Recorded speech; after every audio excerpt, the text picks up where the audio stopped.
그러면은 본격적으로 지금 대권 후보들이 네. 아직은 시간이 남아서 그렇게 외관상은 네.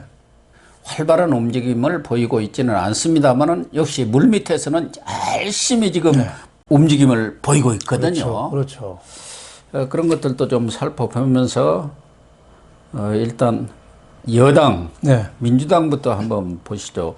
민주당의 경우는 상당히 지금 어떤 형세가 좀 구성은 된 것 같아요. 그렇죠. 전체적인 판세가 네. 네. 대권 주자들 간에 뭐 2파전이 지금 벌어지고 있죠. 양강구도죠. 지지율이. 앞뒤 1등, 1, 2등이 이제 이낙연, 이재명. 예. 이낙연 더불어민주당 대표하고 이재명 경기지사가 앞치락 뒤치락 하죠. 한때는 또 이재명이가 또 앞서기도 하고. 예. 그래서 그게 어떻게 판세가 계속 굳어질 건지 또 변수가 있을지. 이낙연 대표는 또 내년 대권 후보로 선정이 당에서 되면은 당 대표로 그만둬야 되거든요. 3월이 그만두니까 뭐 한 지금부터 잘해야 6개월도 안 남았어요. 7개월 임기 그렇죠. 중에서 1개월은 지나갔어요. 그렇죠. 당 대표로서 잘 했느냐. 뭐 이게 또 그 대권으로 가느냐 안 가느냐의 중요한 지름길이 될 것 같다. 이런 생각이 좀 듭니다. 일단 이낙연 대표는 지금 취임 후 1개월이 됐습니다. 네. 뭐 앞서 이야기한 대로 최근에 나온 여론조사 결과를 보면은 21일부터 25일까지 리얼미터가 YTN이 의뢰해서 조사한 것에 따르면은 이낙연 22.5, 이재명 21.4. 진짜 박빙의 지금 싸움을 벌이고 있는데 이낙연으로서는 어쨌든 이 대표 7개월 임기 이때 뭔가 성과를 내고 국민들로부터 확실한 눈도장을 찍지 않으면은 중간에 낙마할 수도 있지 않습니까? 그렇죠. 그럴 가능성도 굉장히 지금 크죠. 1개월 보셨으니까 평가를 어떻게 봅니까? 뭐 야당하고 뭐 추경 처리도 하고 뭐 협치라는 측면에서는 좀 성과는 냈어요. 냈는데 좀 미진해 보이지 않아요? 그러니까. 뭔가 좀 자기 성격을 좀 드러내야 되는데 너무 문재인하고 당내 친문 문파들 눈치 보는 말만 하고 있어요. 그래서 이낙연은 장점은 틀림없이 있어요. 총리도 하고 뭐 지사도 하고 해서 경륜도 있고 그렇죠. 또 안정감도 있고 또 합리적인 판단을 할 수 있고 뭐 이런 점은 있는데 1개월 지켜보니까 너무 친문 문재인 쪽에 그쪽이 텃밭이긴 하지만 그쪽에 뿌리를 박아야 되긴 하지만 그쪽 눈치를 너무 많이 보니까 이게 말을 옛날에 반기문 유엔 사무총장 별명이 기름장어였거든요. 여기는 기름장어라보다도 뭐 식용유 장어 정도? 굉장히 어떻게 보면 그런 점에서 굉장히 좀 많이 떨어지는 거 아닌가 뭐 이런 생각이 좀 듭니다.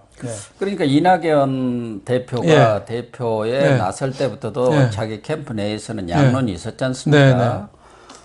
한쪽에서는 조직 확보, 당내 기반이 약하니까, 그리고 뭐 뭔가 성과를 내는 그런 검증의 자리로 대표를 활용해야 한다는 얘기가 있었고 실질적으로 대표 돼봤자 반대쪽에서는 그 리스크가 너무 많고 책임만 지지 뭐 실익이 없다.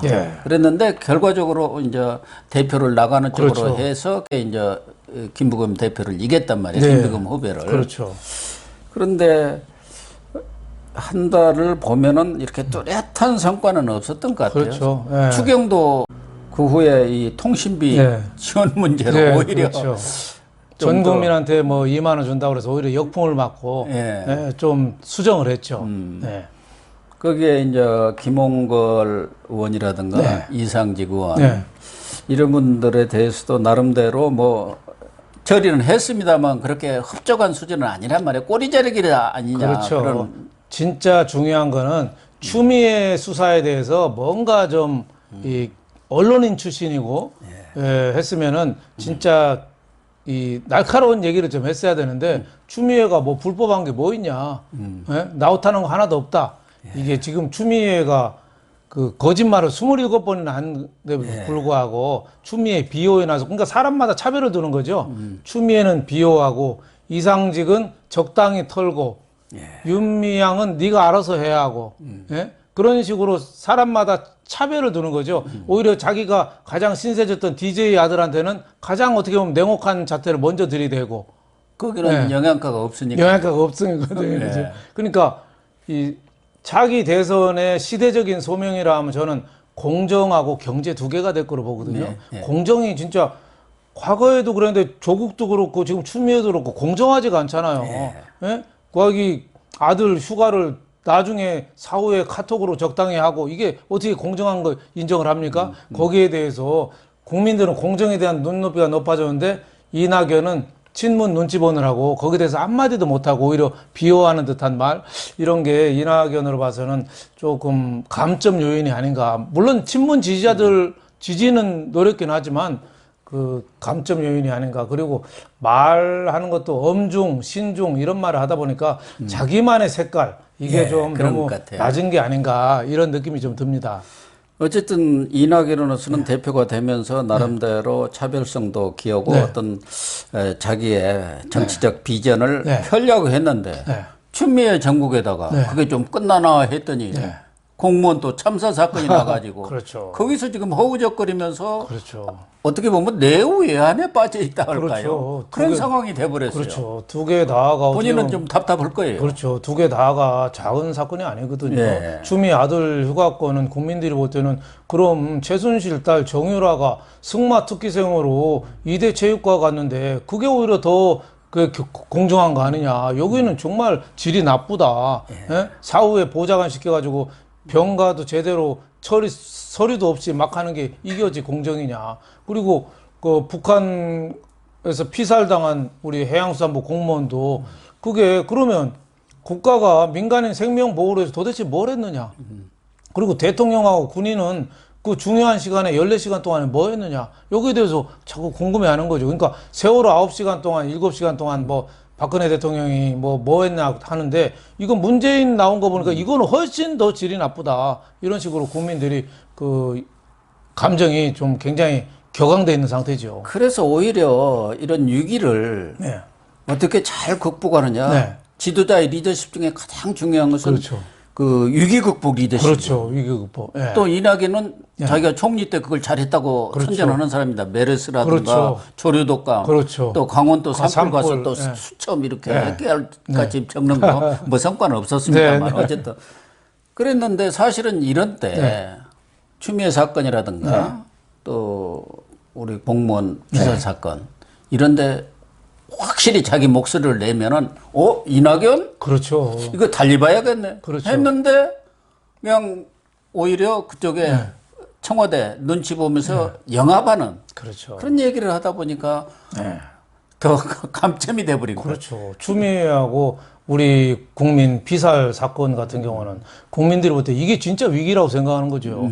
메르스 같은 거야, 의사들, 간호사들이 한 거지. 뭐 총리가 뭘 했어요. 그리고 또 강원도 산불에 뭐 이낙연이가 불 끄러 다녔습니까? 수첩 가서 메모만 하고 온 거지. 다만 이제 쇼잉만 그럴듯하게 한 거죠. 근데 진짜 보여줄 거, 이거 우리 국민이 희생당한 거. 추미애 같이 27번 국회에서 거짓말한 거. 이거는 정말 중대 범죄예요. 그럼에도 불구하고 여기에 대해서는 불법이 없었지 않느냐. 사실관계는 좀 더 규명돼야 되지 않는다. 그러니까 엄중하고 신중한 발언만 하다 보니까 이낙연이 그렇게 대권 가는 데는 순탄치는 않을 수도 있겠다 이런 생각이 듭니다. 이낙연도 추미애 사건에 대해서는 초기에는 상당 기간 거리를 뒀지 않습니까? 일체 침묵을 지키면서. 그런데 당내 분위기, 문바들의 분위기가 완전히 추미애 지지하는 쪽으로 돌아서니까 이제 야당의 그런 정치 공세에 대해서 단호히 대처하겠다. 뭐 팩트를 가지고 대처하겠다 했는데 결국 그게 바로 이낙연의 약점이거든. 왜 그러냐면 자기 지지세가 없다 보니까. 지금 지지라는 게 결국은 본인의 순수한 지지라기보다는 문재인에 얹혀있는 지지란 말이에요. 그러니까 거기에 딴소리 했다가는 뭐 이낙연이가 변심했네? 하면 이제 가버리는 거예요. 이낙연은 소장농이고 지주가 문재인이에요. 그러니까. 그래서 지지율도 문재인이 뜰 때는 40%까지 갔잖아요. 문재인이 까랑지니까 지금 20%대 초반으로 가가지고 지금 이재명이든 이낙연이든 그 선에서 정치 상태를 보이고 있거든요. 그렇죠. 그러니까 이낙연 너무 눈치만 보는 거죠. 작년 1년 전에는 이낙연 조국 사태 한참 광화문에 엄청나게 사람 모이고 할 때 그때는 뭐라고 했는지 아십니까? 나중에 내가 무슨 역할을 했는지는 역사가 밝혀질 거다. 하긴 뭐래요. 그냥, 국회 답변에서 네, 나중에 의회에서 그 근거 하나 남겨놓은 거예요. 그러다가 적당히 말 갈아타려는 그런 전략.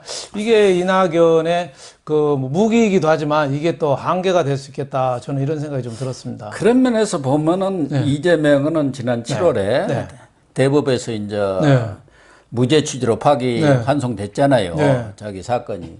그러면서 날개를 헐헐 달고 지금 날고 있습니다. 그렇죠. 사실은 이재명의 약점도 많지만 강점이 많이 두드러져 보인단 말이에요. 그렇죠. 그 중에서 저는 가장 튀어나온 것은 이슈 파이팅을 해야 합니다. 그렇죠. 이슈 무슨 총선 후보든 무슨 시장 후보든 그렇죠. 대권 후보든 간에 이슈를 탁 만들어내고 팍팍 찍어놔요. 그렇죠. 영리하잖아요. 때를 잘 읽어요. 좀 무리하긴 하죠, 가끔은. 네, 무리한 거 많죠. 뭐 조세 그 연구원 보고 그런데 그 연구원한테 이렇게 욕하고 그러면 안 되죠. 그러니까 영리하고 또 하나는 친서민적이고 또 하나는 이제 파격적인 승부사 기질이 있어서 사이다 발언을 해요. 이재명 얘기를 들으면 사이다 한 사발 먹는 것 같고 이낙연 얘기를 들으면 식용유 한 사발을 먹는 것 같아요. 그럴 정도로 이재명이가 그 신선한 얘기는 상당히 있는데 이 사람도 단점은 있죠? 많죠, 단점은. 강자한테 약하고 약자한테 또 강하고. 지금 추미애에 대해서 딱 다물고 있잖아요. 그래서 김부선이가 한마디 했더라고. 왜 추미애한테는 아무 말 안 하고 있느냐. 옛날에 재난지원금도 뭐 부평시장인가요? 한마디 하니까 거기 안 줘! 하고서 그냥 당장 잘라버리고 조세연구원 이런데 연구원이나 조지고 약자한테는 좀 약하죠. 그리고 또 사생활이나 또 옛날 형수하고 욕할 때 이런 거 보면은 야, 좀 저런 인격을 가진 분이 이게 국가 지도자로 이렇게 적당하겠는가 뭐 이런 생각이 들고 또 걱정은 이제 포퓰리스트라는 거죠. 너무 포퓰리즘 나라 돈을 그냥 이제 제 호주머니 돈처럼 막 쓸 가능성이 있지 않느냐 이런 점이 좀 많이 걱정이 되는 거죠. 그런데 어쨌든 이낙연하고는 지역도 그렇고 경력도 그렇고 성격도 다 완전히 반대입니다.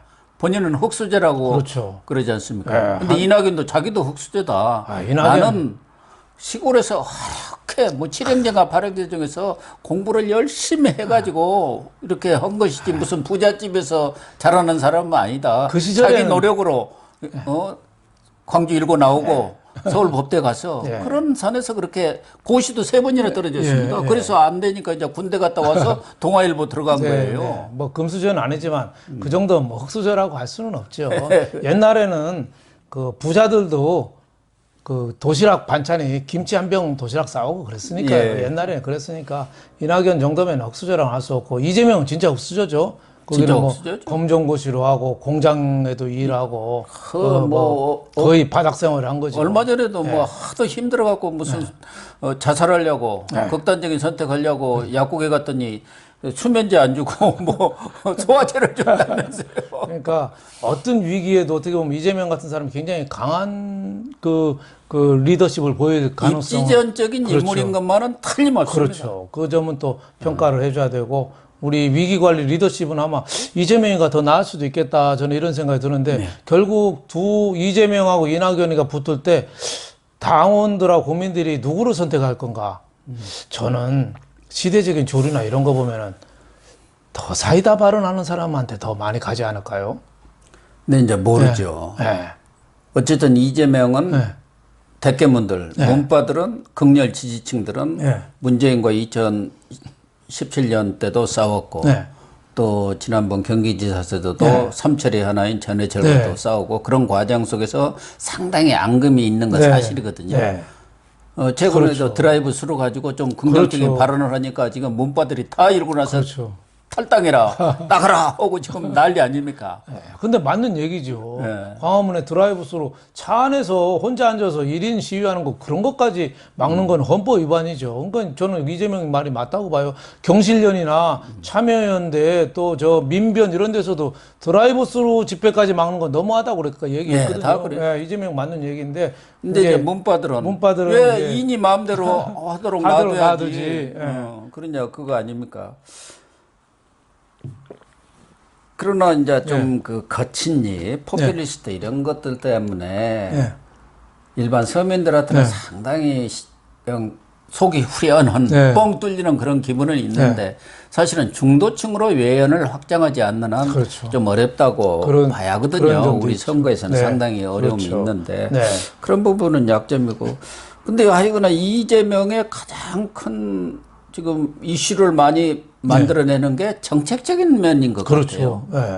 기본소득에서부터 무슨 기본주택 해갖고 다 이슈를 만들어내는 지역 화폐라든지 뭐 부동산 문제라든지 여러 가지를 기본 대출 뭐 하면서 나름대로 확고한 자기의 생각이 있어요. 패러다임을 지금 제시를 한 거예요. 기본 그 한자를 가지고. 그래서 저는 뭐 이재명도 상당한 가능성이 있지 않느냐 저는 이렇게 보고 있습니다.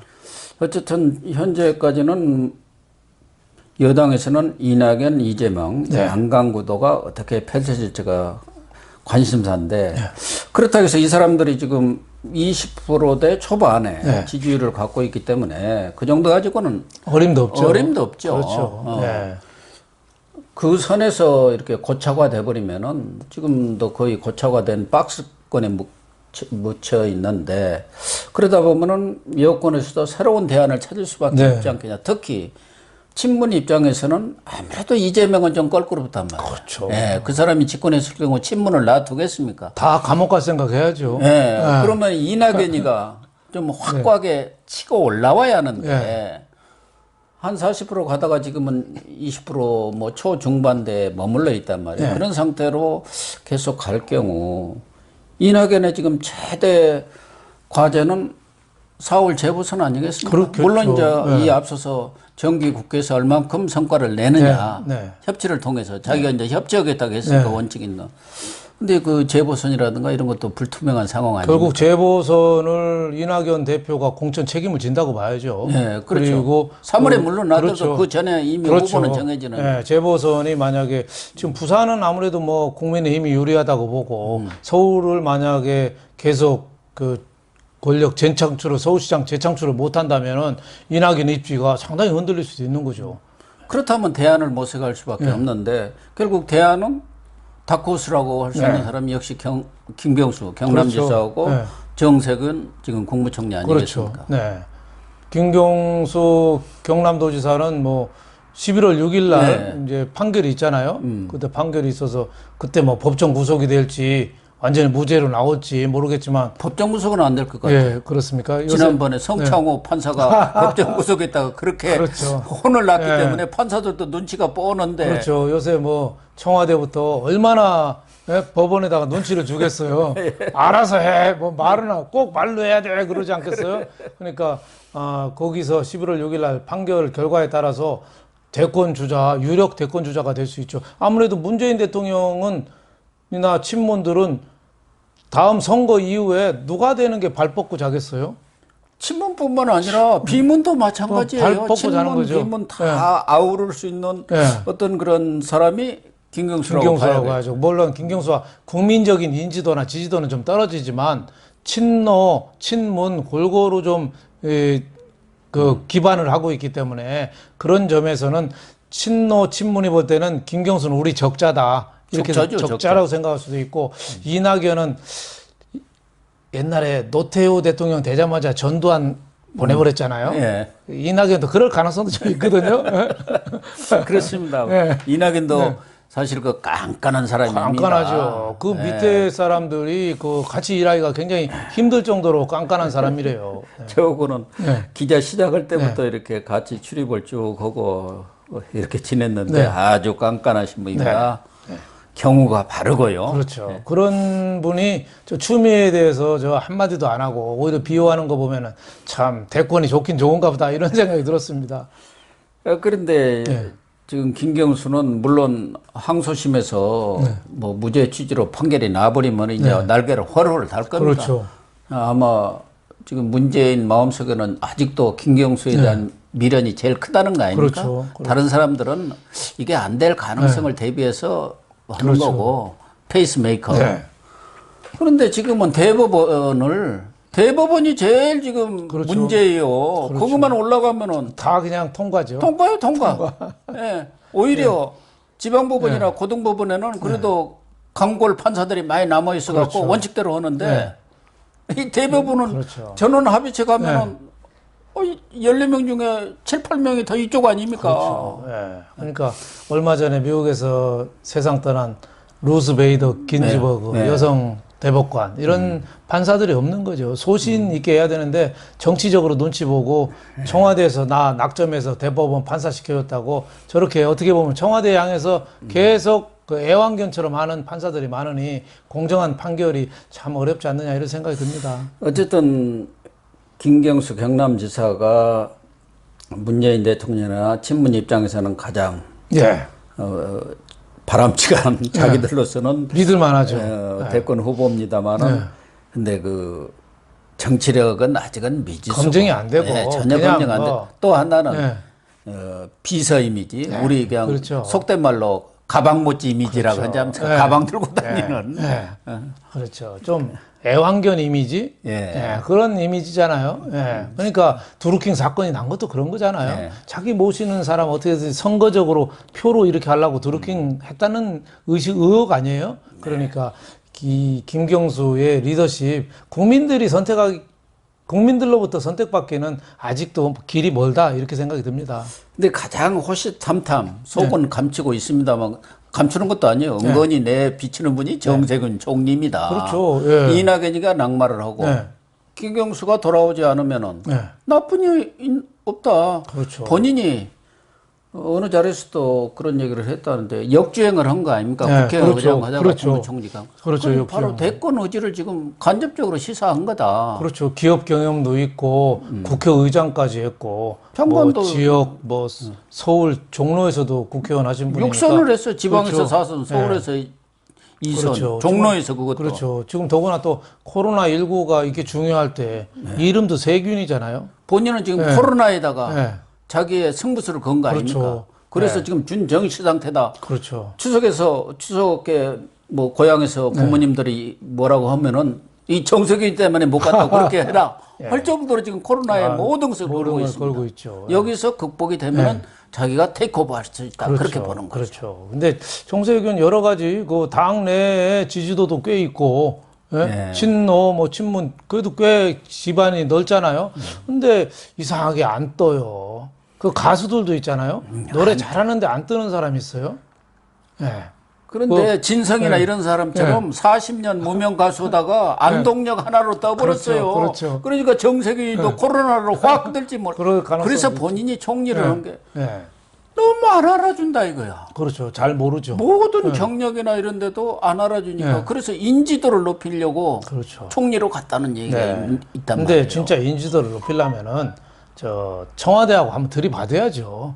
경우에 따라서는 받을 수 있죠. 옛날에 이회창도 YS한테 들이받았잖아요. 그러면서 지지도가 확 올라갔잖아요. 그 적당한 타이밍을 봐서 한 번 받아야죠. 그러지 않으면 차별화하지 않으면 정세균의 기회는 좀 없지 않느냐 저는 이런 생각이 좀 듭니다. 그럴 가능성이 크죠.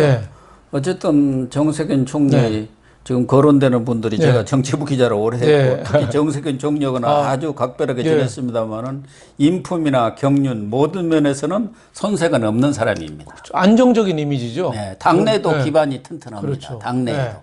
그렇게 사고 칠 사람은 아니죠. 지금 문재인 대통령보다는 훨씬 잘하지 않겠어요? 만약 시켜주면. 100배 잘이라고 저는 우선 봅니다. 청와대 문 잠그고 가만히 있지는 않을 것 같아요. 좀 나와서 좀 얘기도 좀 하고 하지 않겠느냐 이런 생각이 들어요. 이 정치인들도 그렇고 언론 평가도 정세균이는 뒤통수 치는 건 절대 없다. 그리고 사람들 들려먹고 이런 것은 없다. 또 약속은 반드시 지킨다. 그런 이미지를 갖고 있거든요. 그래서 당내에서도 그런 중진들이 다 정세균계로 가 있는 거예요.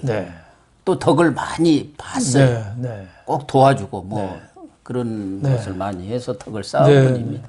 근데 국민이 알아줘야지 뭐. 국민이 알아줘. 본인 덕을 국민이 알아줘야지. 국민이 알아줘야죠. 맞아요. 국민이 안 알아주면 아무리 혼자 떠야 소용없죠. 우리나라는 뭔가 카리스마가 있고 뭐 스토리가 있어야 하는데 사실은 이 정세균 총리야말로 진짜 흙수저에서 나온 사람입니다. 근데 개인적인 스토리는 좀 많이 알려지진 않았어요. 그 유신 같은 시절에 고려대 학생회장을 한 사람이에요. 네. 그러니까 투쟁력이 보통이 아닙니다. 그런데도 워낙 스마일이다 보니까 사람이 어찌 좀 맥이 없네 먹고 우리 그런 말이 있지 않습니까? 네. 감당이 좀 부족한 것 같아. 그건 어쩔 수가 없죠. 네. 뭐 타고난 거니까.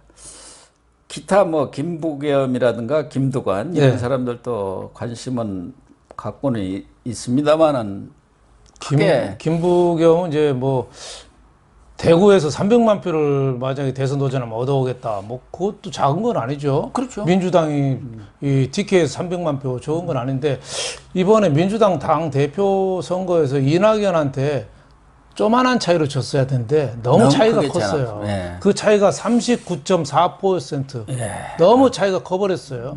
오히려 그 끝에 나온 친구 누구죠? 그 박주민이가 거기하고 별 차이가 안 날 정도로 져버렸으니까 당분간은 대권 얘기하기가 좀 어렵지 않겠느냐. 그렇지 않겠습니까? 뭐 이런 생각이 좀 듭니다. 네. 오히려 뭐 총리를 노려보는 게 낫죠. 그렇죠. 그러면은 대선 때 네. 어쨌든 TK 표를 좀 네. 끌어올 수 있는 그렇죠. 유인책이 안 되겠습니까? 그렇죠. 네. 근데 이제 문제는 이해찬의 재등판론입니다. 예.